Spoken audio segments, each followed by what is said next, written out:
50 meditation on becoming a Buddhist.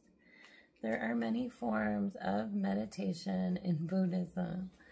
They can be analytical or focused on a single object, or non-conceptual or profound absorptions.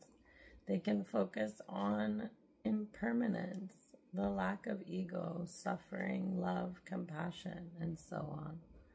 But in order to practice these correctly, it is necessary to follow the instructions of an experienced and trustworthy master. The master who teaches you Buddhism, therefore, has a major role. That is why you should also learn about the qualities that make a true master, check to see whether your master has them, and decide whether you are determined to follow him or not.